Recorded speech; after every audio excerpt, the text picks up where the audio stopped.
नमस्कार, न्यूज 24 उत्तर प्रदेश उत्तराखंड में आप सभी का स्वागत है। आपके साथ मैं हूं मानव श्रीवास्तव। उत्तर प्रदेश में 3 ऐसी हाई प्रोफाइल सीट हैं जिस पर गांधी परिवार का प्रतिनिधित्व रहता है। एक है अमेठी, एक रायबरेली और पीलीभीत भी एक सीट है जहां से वरुण गांधी, जो गांधी परिवार से ही आते हैं, वो वहां से उम्मीदवार जिनकी होने की प्रबल संभावना थी भारतीय जनता पार्टी की तरफ से वर्तमान वो सांसद है। काफी समय से चर्चा हो रही है कि इन 3 हाई प्रोफाइल सीटों पर पार्टियां अपने अपने कैंडिडेट्स को तय नहीं कर पा रही हैं। अमेठी और रायबरेली को लेकर के खासतौर से समाजवादी पार्टी का प्रेशर था। उन्होंने जो विगत दिनों बैठकें हुई थी समन्वय समिति की, उसमें भी कहा था कि अमेठी और रायबरेली से गांधी परिवार के लोगों को ही उम्मीदवार बनाया जाना चाहिए, क्योंकि वहां के लोगों की संवेदनाएं अभी भी गांधी परिवार से जुड़ी हैं। ऐसे में ये लड़ाई बेहद आसान हो जाएगी अगर गांधी परिवार से ही कोई उम्मीदवार मैदान में उतरता है। यानी इशारा पूरी तरीके से साफ था कि राहुल गांधी और प्रियंका गांधी दोनों ही अमेठी और रायबरेली से चुनावी मैदान में उतरे, जिससे ये लड़ाई आसान हो सके, इंडिया गठबंधन की तरफ से एक मैसेज जाए। ये डिसीजन उन्होंने कांग्रेस पार्टी पर ही छोड़ दिया था कि अमेठी और रायबरेली से वो किसको लड़ाती है। यानी प्रियंका गांधी चाहे तो वो अमेठी जा सकती है, राहुल गांधी चाहे तो रायबरेली जा सकते हैं, वो पार्टी का डिसीजन है। लेकिन एक और हाई प्रोफाइल सीट है पीलीभीत। पीलीभीत जहां पहले चरण के ही में ही नामांकन की प्रक्रिया शुरू हो गई है। पहला चरण है, वहां पर मतदान होना है और अधिसूचना वहां पर लागू हो चुकी है और नामांकन की प्रक्रिया भी शुरू हो चुकी है। लेकिन इसके बाद भी अभी तक वरुण गांधी के नाम पर संशय बरकरार है। यानी अभी ये तय नहीं हो पा रहा है कि वरुण गांधी वहां से चुनावी मैदान में भारतीय जनता पार्टी की तरफ से उतरेंगे या नहीं। ये अलग बात है कि उन्होंने नामांकन का एक सेट उन्होंने अपने पास मंगवा के रख लिया, नामांकन पत्र का एक सेट। तो ये 3 ऐसी सीट है जहां से गांधी परिवार को कह सकते हैं कि वो रिप्रेजेंट करते हैं और इन तीनों ही सीटों पर अभी तक उम्मीदवारों का तय ना होना तमाम तरह के कयासों को बल दे रहा है। अब ये भी कहा जा रहा है कि बड़ा उलटफेर भी हो सकता है, कुछ लोग ऐसी भी चर्चा कर रहे हैं। तो आखिर क्या होने वाला है इन सीट पर और क्यों इतनी देर हो रही है, इन तमाम सवालों के साथ आज हम इस चर्चा की शुरुआत करते हैं। हमारे साथ कांग्रेस पार्टी के प्रवक्ता तमजीद अहमद साहब इस चर्चा में हमारे साथ शिरकत कर रहे हैं। तमजीद साहब, बहुत बहुत स्वागत है आपका इस चर्चा में हमारे साथ भागीदारी करने के लिए। इसके अलावा भारतीय जनता पार्टी की तरफ से अपर्णा दीक्षित जी इस चर्चा में शामिल हो रही हैं। अशोक यादव जी समाजवादी पार्टी के प्रवक्ता हैं, वो भी इस चर्चा में शिरकत कर रहे हैं। और मनीष अग्रवाल जी राजनीतिक विश्लेषक के तौर पर हमारे साथ जुड़ रहे हैं। आप सभी आप मेहमानों का बहुत स्वागत और बहुत शुक्रिया।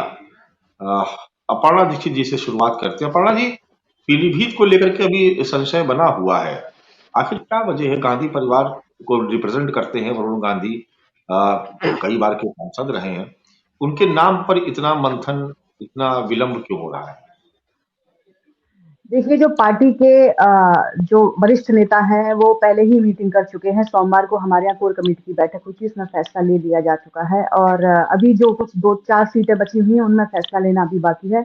जो कुछ भी कोई भी निर्णय लिया जाएगा वो सोच समझ कर निर्णय लिया जाएगा। हमारे यहाँ कोई भी काम होता है वो सबकी सहमति से होता है। वरिष्ठ नेता आपस में बैठते हैं और सहमति देते हैं और बाकायदा सर्वे कराए जाते हैं निचले स्तर पर और देखा जाता है कि किसकी सीट कौन सी सीट निकलेगी, कौन सी सीट नहीं निकलेगी। तो उस हिसाब से पार्टी के प्रत्याशियों को टिकट देने की बात होती है। तो अब आप सामने देखेंगे कि जब भी आप कोई भी नया नाम देखेंगे, चाहे किसी को भी टिकट मिल रही है तो किसी प्रत्याशी को या किसी की टिकट कट रही है, वो इसी यहाँ पर होगी कि सीट निकाली जा सकती है या नहीं। भारतीय जनता पार्टी का जो मैनेजमेंट है वो कुछ इसी तरीके का है कि सर्वसम्मति से निर्णय होते हैं। वो तो बात ठीक है अपर्णा जी, लेकिन वरुण गांधी एक ऐसा नाम है जिनके नाम पर कोई संशय नहीं है। वो लोग पहले भी चुनाव जीत करके आते रहे हैं और आगे भी उनके जीतने की प्रबल संभावना, बड़े मजबूत दावेदार हैं। कहीं ऐसा तो नहीं कि वो पार्टी लाइन से हट करके बयान दे रहे थे, कहीं कुछ उनके नाम पर पेच फंसा हुआ है या पार्टी उनको कहीं और एडजस्ट करने की किसी और सीट पर सोच रही है या पीलीभीत से किसी नए उम्मीदवार के नाम पर चर्चा हो रही, क्या ऐसा कोई बात हो रही है? देखिए, मैंने आपसे पहले ही कहा कि जो भी पार्टी निर्णय लेगी वो सोच समझ कर ही निर्णय लेती है और सबकी सर्वसम्मति से निर्णय होगा। और आप ज्यादा समय नहीं है, कुछ ही मुझे लगता है कि जल्दी ही लिस्ट आने वाली है, तो आप भी देख लेंगे। असल में अपर्णा जी, ये सवाल मैं आपसे इसलिए पूछ रहा था कि समाजवादी पार्टी के खेमे की तरफ से तरह तरह के प्रलोभन दिए जा रहे हैं। अशोक यादव जी, समाजवादी पार्टी वरुण गांधी को लेकर बहुत एक्साइटेड है। वो कल राम गोपाल जी का बयान हम लोग सुन रहे थे स्वागत करने के लिए तैयार हैं। अखिलेश यादव भी कह रहे हैं कि ठीक है, हाँ, कोई दिक्कत नहीं है। तो क्या संभावना कि जो आप लोग एक तरीके से कह सकते हैं कि प्रलोभन देने की कोशिश कर रहे हैं या आपने अभी से दरवाजे अपने खोल दिए हैं, तो ये खाली प्रेशर के लिए है कि प्रेशर पॉलिटिक्स है, या वास्तव में आप लोग चाहते हैं कि वरुण गांधी जो बीजेपी से इतने लंबे समय से जुड़े रहे हैं वो अब आपके साथ आ जाए? देखिए मानस जी, हमारे पास है क्या कि हम प्रलोभन देंगे? न तो हमारे पास इलेक्टोरल बॉन्ड का पैसा है, न तो हमारे पास पीएम केयर फंड का पैसा है, न तो हमारे पास कोई महत्वपूर्ण विभाग है जिसको हम किसी को दे के प्रलोभन दे सकते हैं। हम तो बस यही निवेदन कर सकते हैं कि जो भी सहयोगी नेतागण है, जो भी सहयोगी दल है, वो लोग आए हमसे हाथ से हाथ मिला करके इस आतताई सत्ता से जनता को निजात दिलाएं। क्योंकि आपने जो पीलीभीत की बात की है, वो चूंकि वीआईपी सीट है, अमेठी भी वीआईपी सीट है, रायबरेली भी वीआईपी सीट है। तो पहले तो डिसाइड भारतीय जनता पार्टी करे वहां पे पीलीभीत में कि वो किसको लड़ाएगी। तो उसके बाद हमने भी अपने कैंडिडेट दे दिए और हमारी तरफ से हमारे कैंडिडेट ने भी एक बयान दिया था। आपने देखा होगा कल शायद उन्होंने बयान दिया था कि अगर वरुण गांधी जी आते हैं और अगर ऐसी बात होती तो हम सहर्ष जो अपनी सीट खाली कर देंगे, कोई दिक्कत नहीं है। तो हम लोग तो यही चाह रहे हैं।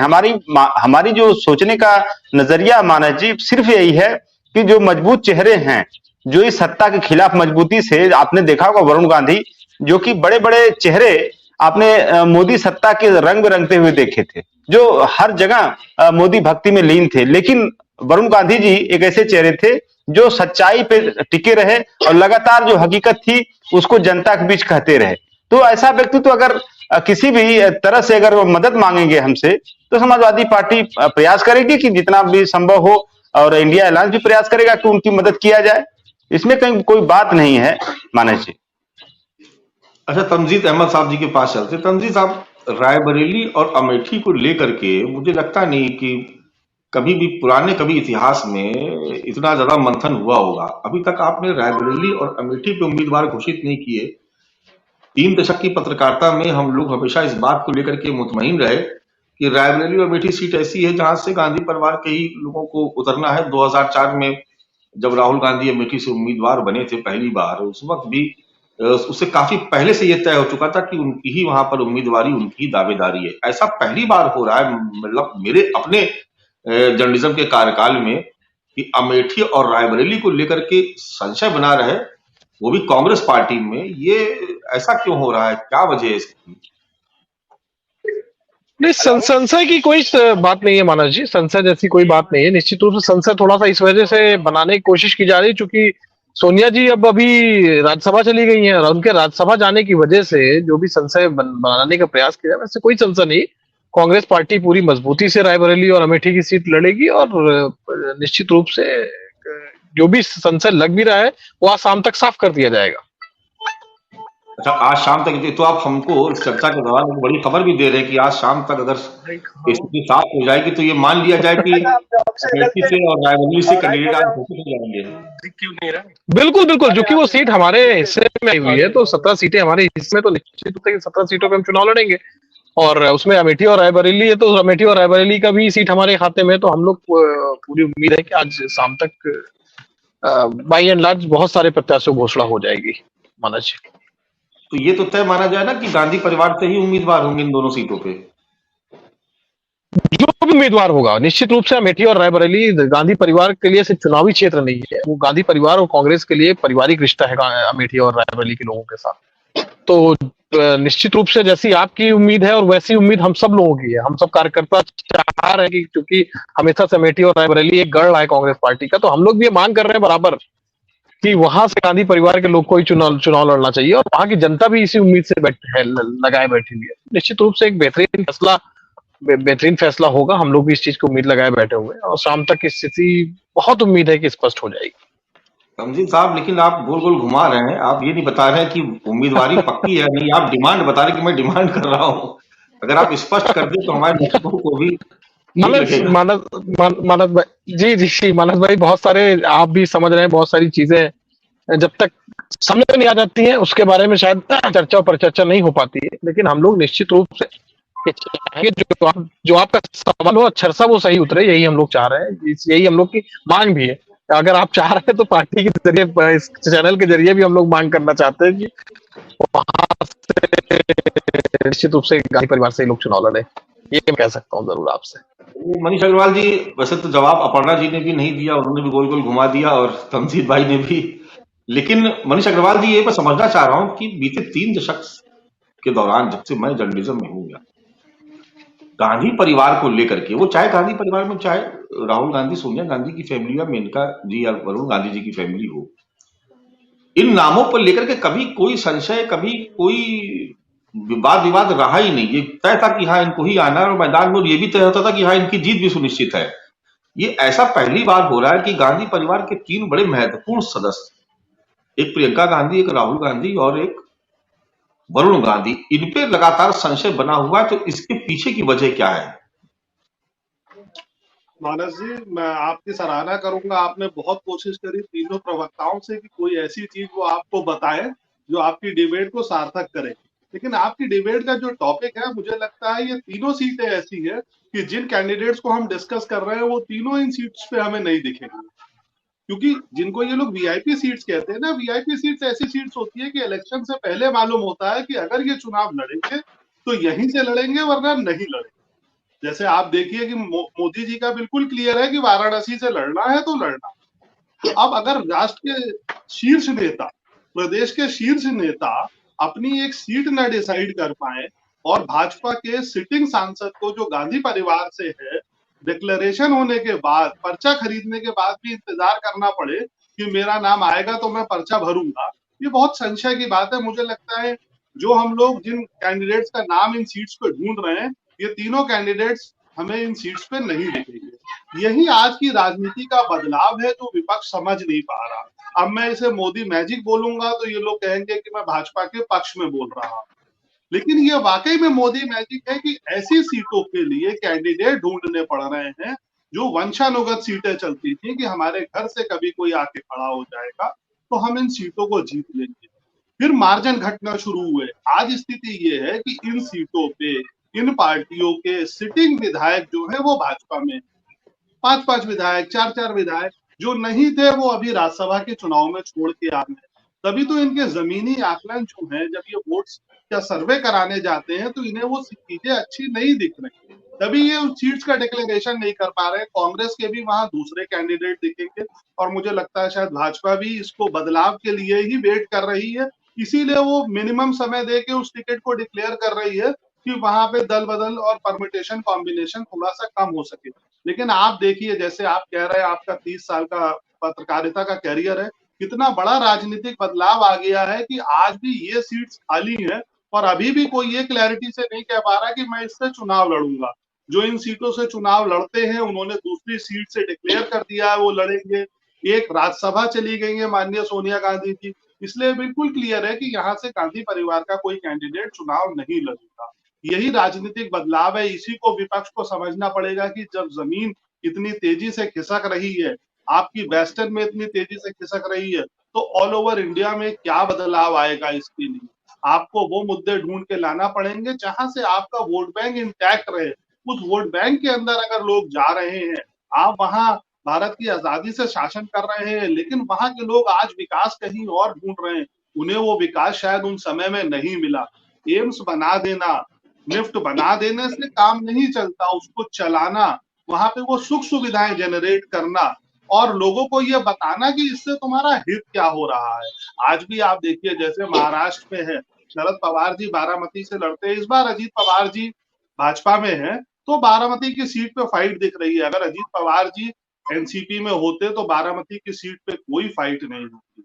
आजकल बड़े नेताओं के संग यही मुश्किल है कि वो सेफ सीट ढूंढ रहे हैं, वो पब्लिक के बीच में जाके अपना वोट, अपनी एबिलिटी प्रूव ही नहीं करना चाहते, ये दिखाना ही नहीं चाहते कि हम चुनाव लड़ सकते हैं, हम चुनाव जीत सकते हैं, हम जनता से जुड़े हुए हैं।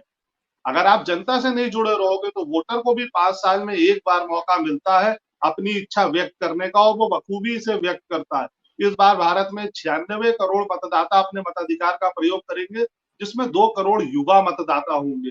ये परसेंटेज में अगर आप गिने तो 1 से 1.5% आता है। ये वोट का ध्रुवीकरण जो भाजपा की तरफ हो रहा है, जो ये लोग कहते हैं कोई सीट को 5,000 वोट से जीत गए, 10,000 वोट से जीत गए, ये इम्पैक्ट जो आ रहा है इसकी एनालिसिस और स्टडी करनी पड़ेगी कि जो नया वोटर जुड़ रहा है, जो नए मुद्दे जुड़ रहे हैं, वो हमारे पक्ष में नहीं जुड़ रहे, वो हमेशा सामने वाले के पक्ष में जुड़ रहे हैं, इसीलिए वो दिन प्रतिदिन स्ट्रांग होता जा रहा है। वो 50% के वोट का टारगेट लेके चल रहा है। ये कहना कि भारत में 37% में सरकार बन जाती है, माना बन जाती है, लेकिन उनके पास 224 सीटें 50% से ऊपर की हैं। जिस दिन उन्होंने 272 पे ये मैजिकल फिगर पार कर लिया, तो आप एक जाति की राजनीति करते रहिए, उन वोटों को इकट्ठा करते रहिए, उनका टूटना रोकते रहिए, लेकिन फिर भी वो जोड़ के आपके फेवर में आपके कैंडिडेट को जिता नहीं पाएंगे। तो इन चीजों की जब तक एनालिसिस नहीं होगी, जब तक बड़े नेता रिस्क नहीं लेंगे, आके ये कहेंगे नहीं कि हम जनता को फेस करते, क्योंकि वो 5 साल आते ही नहीं है कॉन्स्टिट्यूएंसी में।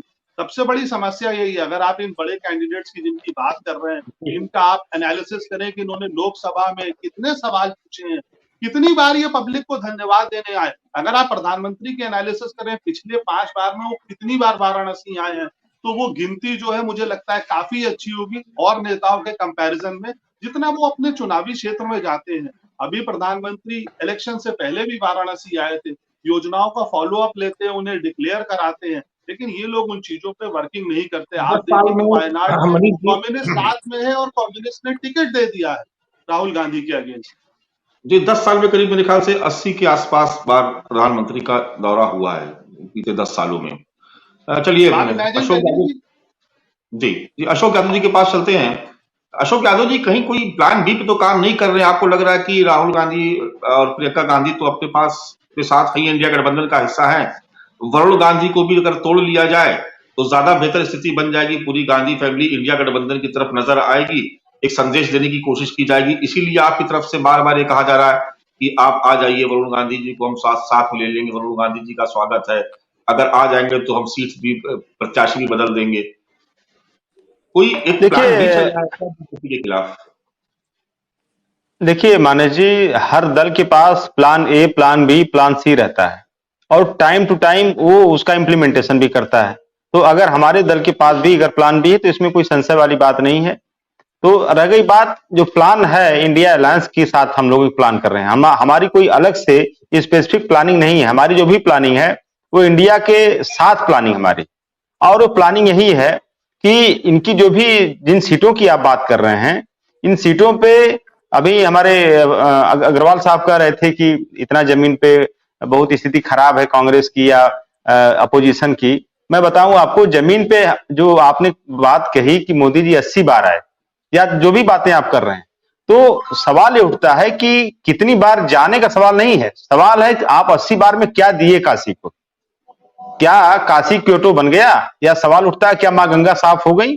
या देखिए आप मानस जी, इतनी बड़ी विडंबना इस देश की है कि माननीय मोदी जी की कॉन्स्टिट्यूएंसी में इतना बड़ा रेप की घटना होती है बीएचयू में, लेकिन माननीय मोदी जी की आंखों में आंसू नहीं आए, और राहुल गांधी जी के एक स्टेटमेंट पे उनकी आंखों में आंसू आ गए, अपनी जान को बाजी पे मतलब हथेली पे लेके निकल पड़े तो न्याय दिलाने। तो ये सारी बातें हैं। बात 80 बार या 70 बार आने से नहीं है, बात है कि आप जिस कॉन्स्टिट्यूएंसी से आपको सांसद जनता ने बनाया उस कॉन्स्टिट्यूएंसी को आपने दिया क्या है। अब बात आपने रायबरेली, अमेठी और पीलीभीत की पे आ जाता हूं मैं। पीलीभीत में हम आज भी वही हमने अपना प्रत्याशी वहां घोषित कर दिया है, लेकिन समाजवादी पार्टी अपनी तरफ से कोशिश यही है कि जो भी सीटें इंडिया के घटक दल को मतलब जहां जहां हमारा घटक दल लड़ रहा है, चाहे कांग्रेस लड़ रही है 17 सीटों पे, चाहे समाजवादी पार्टी ले लीजिए, जो भी हमारा घटक दल है, वो सारी सीटें की जिम्मेदारी समाजवादी पार्टी की भी है। और चूंकि हम यहाँ पे बड़ी भूमिका में है, इसलिए हमारी जिम्मेदारी बड़ी हो जाती है कि अमेठी हो, चाहे रायबरेली हो, चाहे पीलीभीत हो, हम इंडिया के गठबंधन का जो भी सहयोगी दल वहां पे चुनाव लड़ेगा, उसको समाजवादी पार्टी 100% जीत दिलाने के लिए अपनी तरफ से पूरा सब कुछ करने को तैयार है। इसी क्रम में पीलीभीत का भी है। अब वरुण गांधी जी अगर उनका नहीं वहां पे बात बन पाती है, तो अगर वो हमारे यहाँ ऑफर का मतलब अगर उनको लगेगा कि यहाँ पे हमें जाना चाहिए, तो बिल्कुल हम लोग स्वागत करेंगे। क्यों नहीं स्वागत करेंगे भाई? उनकी साफ सुथरी छवि है और हर तरह से मतलब जनता के बीच रहने वाले नेता हैं, और जो हमारे वहां के कैंडिडेट हैं उन्होंने भी इस बात को बिल्कुल पब्लिकली एक्सेप्ट किया कि राहुल गांधी जी, अरे सॉरी, जो वरुण गांधी जी अगर आते हैं तो हम अपनी तरफ से हाँ उनका वेलकम करेंगे। तो ये सारी कवायद जो हो रही मानस जी, वो 80 हराओ भाजपा हटाओ के लिए हो रही है। और इस 80 हराओ भाजपा हटाओ के लिए समाजवादी पार्टी हो, चाहे कांग्रेस पार्टी हो, या हमारे जो भी सहयोगी दल हैं, अपनी तरफ से हम लोग तमाम सेक्रीफाइसेस भी कर रहे हैं। तमाम ऐसी सीटों को हम आपस में जो एक्सचेंज भी किए हैं, ताकि वहां मतलब अच्छे प्रत्याशी मिले। तो खाली अमेठी रायबरेली पीलीभीत की बात नहीं है मानस जी, बात 80 लोकसभा सीटों की है। आपने देखा होगा समाजवादी पार्टी की अभी तक जो भी सीटें घोषित हुई हैं, उन सीटों में कितने अच्छे अच्छे कैंडिडेट्स हमने दिए हैं, हर जगह अच्छे कैंडिडेट्स दे रहे हैं। और ऐसी सीटें जो कि अब चूंकि अब इतना लंबा हो गया, हम कितना बताएं सीटों का नाम, लेकिन सीटें जो भी हम दे रहे हैं वो भारतीय जनता पार्टी को उस सीटों में रात की नींद हराम हो गई, उन सीटों को देख देख के, हमारे कैंडिडेट देख करके, हमारी स्ट्रेटेजी देख करके वो बिल्कुल घबराए हुए हैं लोग। नहीं, वैसे पल्लवी पटेल भी काफी आपकी रात की नींदें उड़ाए हुए हैं, उसको भी आप मत भूलिए। चलिए अपर्णा जी के पास चलते। अपर्णा जी कुछ कह रही थी आप, पहले अपनी बात कंप्लीट करिए, फिर सवाल ले लेता हूँ। ये वो लोग बात कर रहे हैं जो कोविड में निकले नहीं थे। कोरोना काल में आपने देखा होगा कि ट्वीट करते थे, एसी के कमरे में बैठ के ट्वीट करते हैं। कोविड काल में आप देख सकते हैं भारतीय जनता पार्टी का हर एक कार्यकर्ता किस तरीके से सेवा भाव करता था। आप देख सकते हैं हर एक विधायक को ये सख्त निर्देश है हमारे यहाँ पार्टी में कि आप जनता के बीच में जाएंगे और बात करेंगे और बातचीत करेंगे और विकास के कार्यों में लगेंगे। ये वो लोग हैं जो अभी तक पिछली बार सोनिया गांधी का प्रियंका गांधी का हो रहा था कि वो रायबरेली से लड़ेंगी, वो नहीं लड़ी। ये वो लोग हैं वो 80 में 80 जीतने की बात करते हैं, जिन्होंने अभी तक ये कैंडिडेट अभी तक ये नहीं बता पाए कि आपके राहुल गांधी परिवार को उत्तर प्रदेश से किस तरीके से यहाँ की जनता ने बाहर कर दिया है। सोनिया गांधी तो राजस्थान चली गई, अभी तक इनके कोई भी बड़े चेहरे उत्तर प्रदेश आने की हिम्मत नहीं कर पा रहे हैं। इनमें एक्चुअली अब इनका कॉन्फिडेंस इनका हिल गया है कि उत्तर प्रदेश में हमें कोई सीट नहीं मिलेगी। इसलिए इन्होंने 2017 में इन्होंने वो किया था, गठबंधन किया था समाजवादी पार्टी के साथ। 2 लड़कों की आपने देखा होगा कितनी फेमस हुई थी बात। अब ये फिर से 2024 के लोकसभा इलेक्शन में आ गए हैं, तो आप ये देखेंगे कि इनकी फिर से जमानत जब्त होगी कांग्रेस वालों की और समाजवादी पार्टी का गठबंधन जो ये जोड़ के करना चाहते हैं या कह रहे हैं कि जब 80 में से कोई भी सीट भारतीय जनता पार्टी नहीं जीतेगी या फिर 80 जो भी लोकसभा सीटें हैं उत्तर प्रदेश की। नहीं, आप तो अपना इंतजाम कर रही हैं। आपने बहुत खूबसूरती से आपने जयंत चौधरी को तोड़ करके इंडिया गठबंधन से समय से पहले अपने एनडीए में शामिल करा लिया, क्योंकि आपको डर था वहां पर। और ये भी हम लोगों ने देखा कि राज्यसभा चुनाव में किस तरीके से मनोज पांडे जैसे बड़े नेता को आप लोग तोड़ के लिए 5-6 विधायक और साथ में ले आई। बसपा से आप रितेश पांडे को भी लेकर आ गई, अभी संगीता आजाद को भी आपने ज्वाइन करा दिया। तो कहीं ना कहीं देखिए एक डर तो भाई बीजेपी के मन में, तभी तो आप ऐसे नेताओं को लेकर के अपनी पार्टी में आ रही है जिन्होंने बीते 10 सालों में पानी पी पी करके बीजेपी को और आपकी नीतियों को कोसा। आपके तमाम बड़े कद्दावर नेताओं को खुले मंच से कोसा, लेकिन आज आप देखिए वो आपके साथ खड़े हुए हैं। तो कहीं ना कहीं देखिए अपर्णा जी, इसमें तो नहीं आप कह सकती ना कि हम बिल्कुल सेफ थे और इसलिए हमने बहुत अच्छा काम किया था। कहीं ना कहीं जरूरत आपको भी पड़ रही है तोड़फोड़ करने की, सेंधमारी करने की, ताकि आप जो सीटें हैं वो बची रहे, उसमें कोई नुकसान ना होने पाए। देखिए तोड़फोड़ करने की जरूरत नहीं है। राजनीतिक दलों में इस तरीके की जो बातें होती हैं उनको अच्छी तरीके से मालूम है कि अगर हम गठबंधन करके चलेंगे, भारतीय जनता पार्टी के साथ मिलके चलेंगे, तो कहीं ना कहीं हमारी जीत पक्की है। इसलिए गठबंधन होता है और सीट्स निकालने के लिए भी गठबंधन होते हैं। रही बात ये कि हम किसी को तोड़ रहे हैं, नहीं, ऐसा नहीं है बिल्कुल भी। भारतीय जनता पार्टी के मैनेजमेंट को, माननीय नरेंद्र मोदी जी के नेतृत्व को लोग स्वीकार कर रहे हैं। आप ऐसे कहिए इस बात को प्लीज। चलिए ठीक है, तंजीद अहमद साहब एक बार फिर से आपके पास आ रहे हैं। तंजीद साहब, कहीं कुछ तो दिक्कत है? देखिए अभी स्वामी प्रसाद मौर्य को लेकर के देखिए भी पेच फंसा हुआ। आप कुशीनगर से उनको उतारना चाह रहे हैं अपने सिंबल से।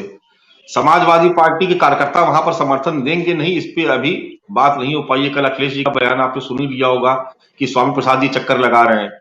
स्वामी प्रसाद ने कहते हैं कि मेरी वापस जाने की कोई गुंजाइश नहीं है। पल्लवी पटेल जो इंडिया गठबंधन का हिस्सा है, उन्होंने 3 उम्मीदवार अपनी तरफ से बता दी कि ये 3 सीटें हम लड़ेंगे, जिसपे से पहले ही समाजवादी पार्टी उम्मीदवार घोषित कर चुकी है।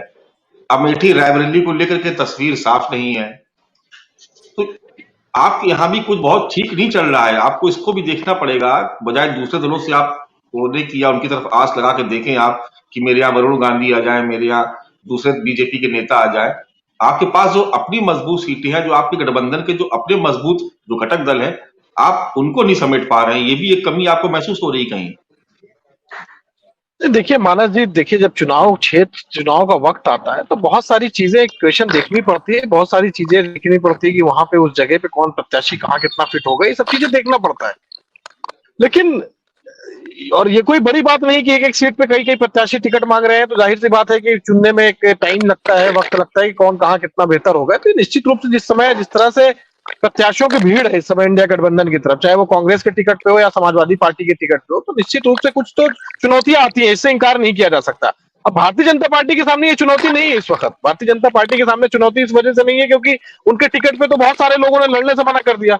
गौतम गंभीर का ट्वीट आपने देखा होगा, जयंत सिन्हा का ट्वीट देखा होगा, उन्होंने चुनाव लड़ने से मना कर दिया। पवन सिंह जो आसनसोल से जिनको टिकट मिला था, उन्होंने टिकट वापस कर दिया। तो बहुत सारी ऐसी घटनाएं भारतीय जनता पार्टी के अंदर हो रही है। अच्छा, फिर महाराज जी एक चीज और मैं आपको थोड़ा सा यहाँ पे बोलना चाहूंगा कि मोदी मैजिक के सहारे भारतीय जनता पार्टी रहती थी। अब भारतीय जनता पार्टी और आरएसएस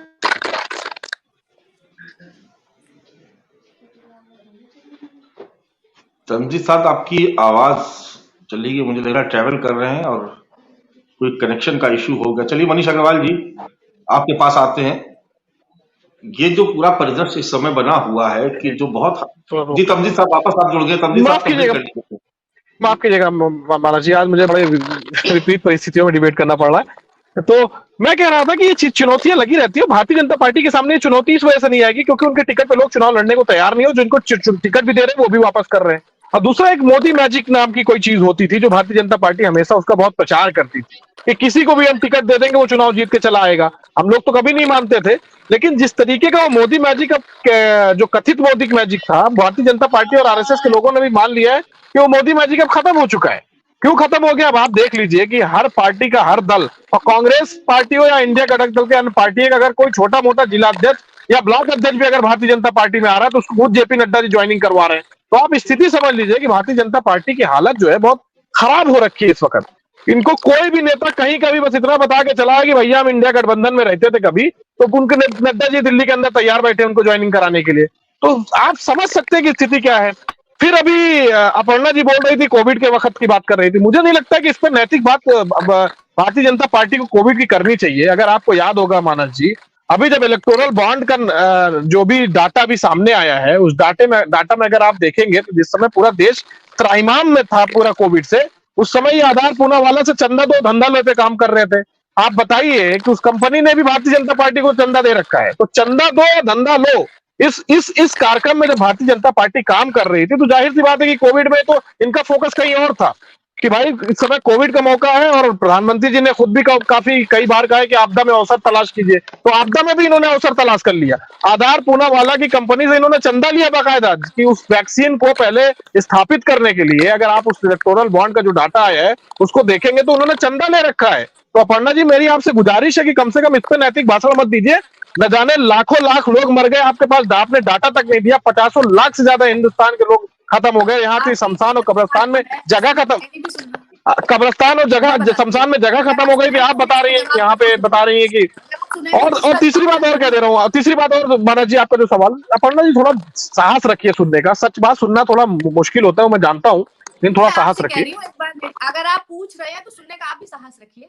नहीं सुनेंगे, आपकी सुनेंगे, आपकी बात सुनेंगे अपर्णा जी। मैं तीसरी बात कह रहा हूँ कि आप चाहे भारतीय जनता पार्टी में इलेक्ट्रिक बॉन्ड के अब जो पैसे लिए जा रहे हैं चंदा, वो कम से कम पारदर्शिता तो है। अब ये बताइए भारतीय जनता पार्टी की, अच्छा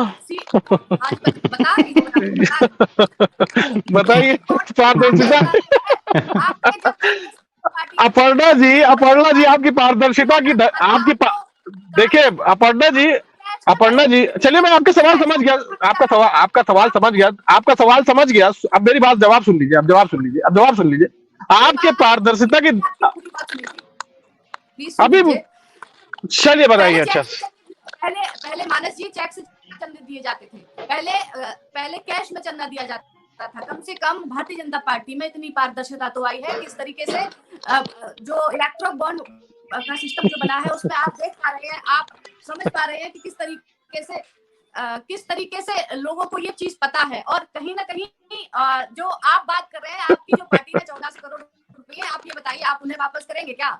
आप ये बताइए मुझे कि जो अन्य पार्टी जिनके साथ आपने गठबंधन किया है, क्या वो इलेक्ट्रिक बॉन्ड को जो पैसे लिए चंदा वो क्या वापस करेंगे क्या? लिए तो आपने नहीं ना, तो आप ये क्यों कह रहे हैं कि भारतीय जनता पार्टी जी, अब मैं आ रहा हूँ, अब मैं पारदर्शिता, अब जवाब सुन लीजिए। अगर कार्यकर्ताओं ने चंदा दिया है तो आप इसको ऐसे बुरा क्यों मान रहे हैं?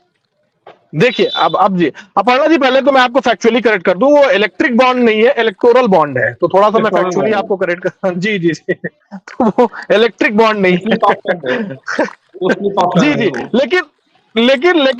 लेकिन मानस जी, अपर्णा जी की बात में पारदर्शिता पे आता हूं। इनकी पारदर्शिता की जो धज्जियां थी ना, वो सुप्रीम कोर्ट ने उड़ा दी।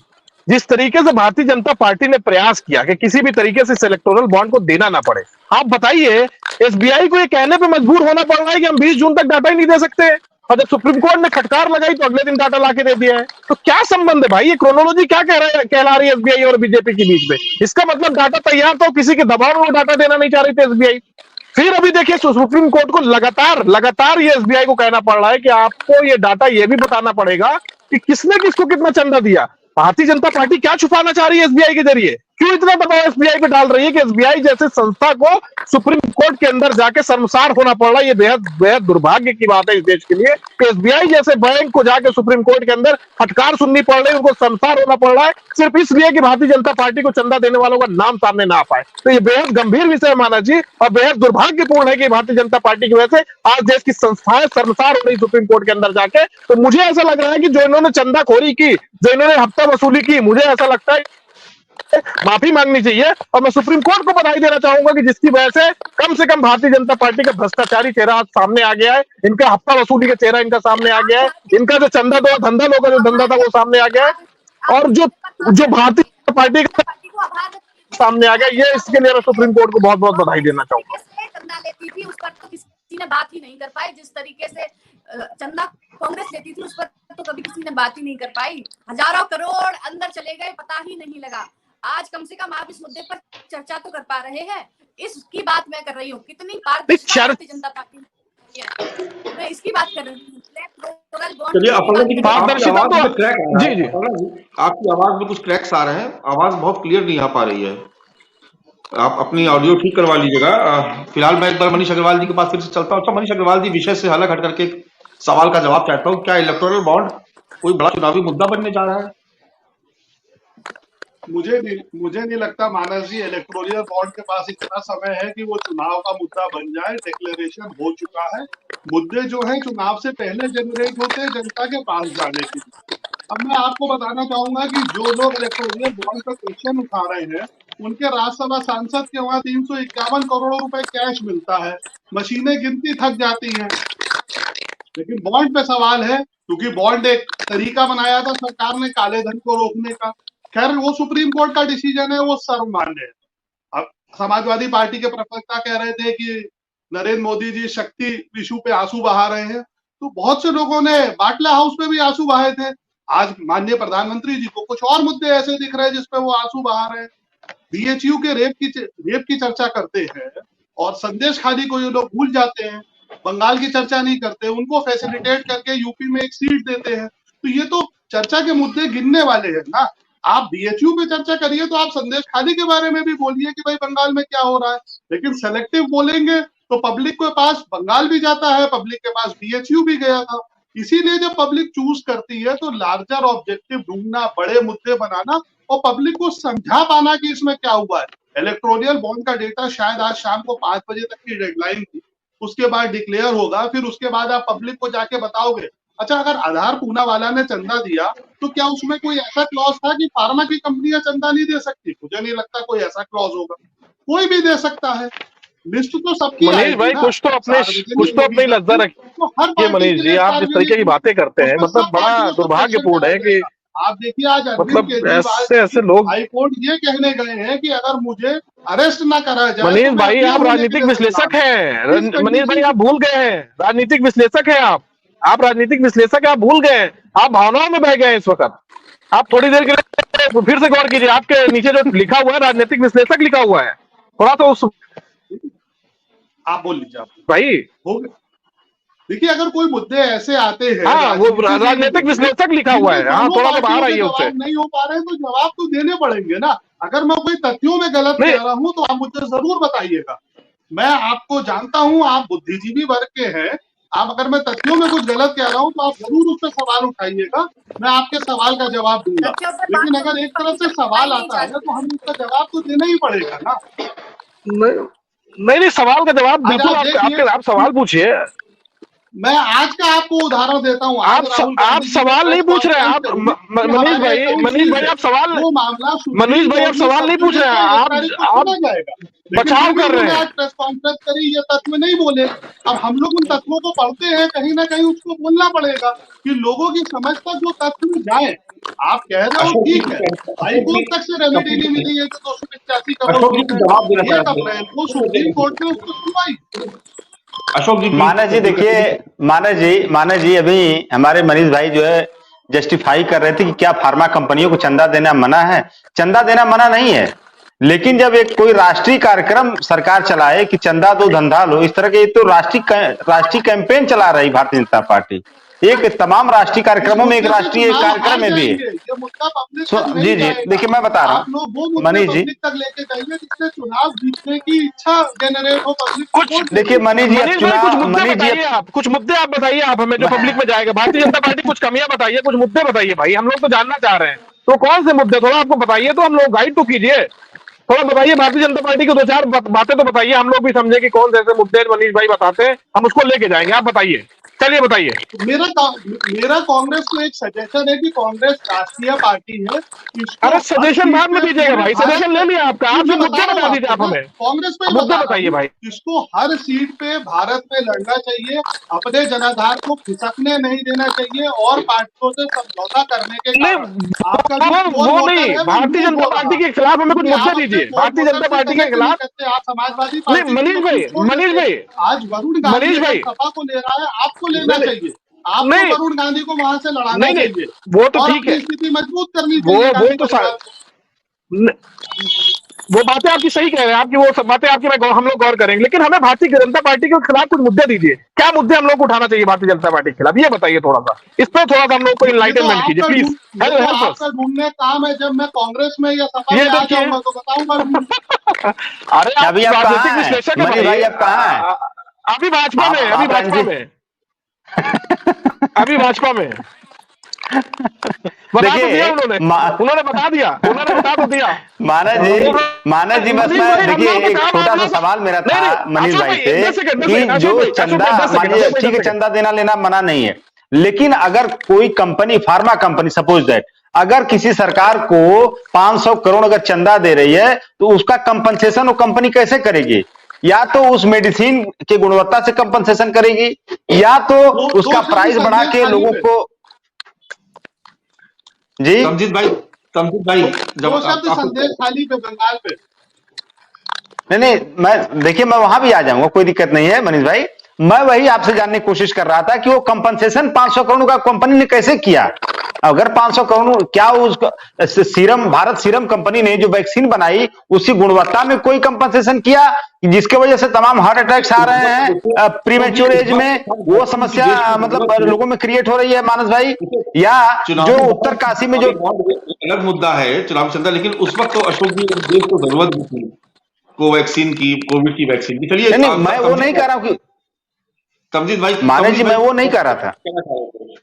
तमजीद भाई आप कंप्लीट करिए। सिर्फ ये कहना चाह रहा था मनोज भाई कि देखिए जिम्मेदारी सबकी है। अब आप ये समझिए कि जिस तरीके से भारतीय जनता पार्टी जब एक्सपोज होने लगती है तो मनीष भाई जैसे लोग जब बचाव में आते हैं तो हम लोगों को दुख तब होता है। हमें लगता है कि मनीष भाई लोग जब राजनीतिक विश्लेषक बैठ बन के बैठे तो कम से कम एक तरफा बात ना करें। मैं इनसे सलाह मांग रहा हूँ, सजेशन मांग रहा हूँ, तो ये कह रहे हैं कि मैं सपा और कांग्रेस में नहीं हूं। अब बताइए, आप समझ लीजिए कि एक शब्द इनके खिलाफ नहीं कि भारतीय जनता पार्टी के खिलाफ बोल पाए। तो बड़ी ये दुखद बात है और बहुत ही दुर्भाग्यपूर्ण है कि जब ऐसे लोग मीडिया के अंदर बैठेंगे, मनीष भाई जैसे लोग, तो ये सिर्फ सिर्फ सिर्फ सिर्फ तमजीद भाई आपकी आवाज में बहुत क्रैक्स आ रहे हैं। अपर्णा जी,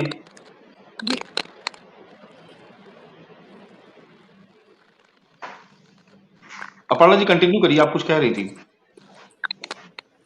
मैं कांग्रेस पार्टी के बारे में कहना चाह रही थी। इनका जो चरित्र है वो इस प्रकार का है, जब भी कोई बात हो रही होती है उसमें इतने तथ्य ढूंढने के प्रयास करते हैं ये कि बात पूरी होने ही नहीं देते हैं। जैसे इन्होंने अग्रवाल जी पर इन्होंने उंगली उठाना शुरू कर दिया कि भारतीय जनता पार्टी के खिलाफ बोलिए। व्यक्ति खिलाफ तब बोलता है जब उसको कुछ खिलाफ दिखना भी तो चाहिए भारतीय जनता पार्टी के। जब भारतीय जनता पार्टी का कोई खिलाफ ऐसा कोई काम ही नहीं कर रही है तो पत्रकारिता को खिलाफ क्या देखेगा। बार बार पत्रकारिता पर जो उंगलियां उठाई जा रही है ये मेरे हिसाब से तो बहुत ही गलत है और बहुत ही निंदापूर्ण है ये।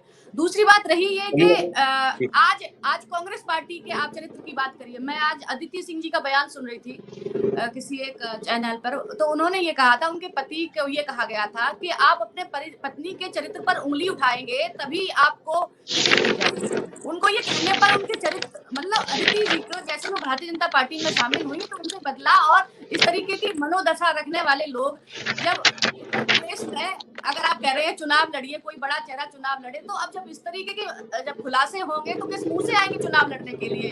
मेरे हिसाब से तो आएंगे नहीं। जिस हिसाब से सोनिया गांधी जी चली गई राजस्थान और उत्तर प्रदेश देखो अब खाली होता चला जा रहा है, उसी हिसाब से ये वायनाड चले गए राहुल गांधी जी, अमेठी किस मुंह से आएंगे। अदिति सिंह जी का आप बयान सुनिए, उन्होंने साफ साफ तौर पर कहा है कि हमारे पति को ये कहा गया था आपको टिकट तभी सुनिश्चित आपकी की जाएगी जब आप इनके चरित्र पर अदिति सिंह जी के उंगली उठाएंगे। आज अपर्णा जी आपकी आवाज में मुझे लग रहा है कुछ प्रॉब्लम है, लेकिन फिर भी आपकी बात जितना हम लोग समझ पाए शुरुआत में आपकी आवाज क्लियर आ रही थी लेकिन बाद में कुछ डिस्टर्बेंस हुआ। मनीष अग्रवाल जी इस चर्चा को ही समाप्त करते हैं। बहुत शुक्रिया आपका, बहुत हमले आज आपके ऊपर हुए बीजेपी माफ कीजिएगा कांग्रेस की तरफ से और समाजवादी पार्टी की तरफ से। अपर्णा दीक्षित जी बीजेपी से थी, आपका भी बहुत शुक्रिया। तंजीद अहमद साहब कांग्रेस पार्टी, करशोक यादव समाजवादी पार्टी, आप सभी खास मेहमानों का बहुत शुक्रिया। कल फिर किसी नए विषय के साथ आप सभी के सामने फिर से हाजिर होंगे। तब तक के लिए इजाजत दीजिए, नमस्कार।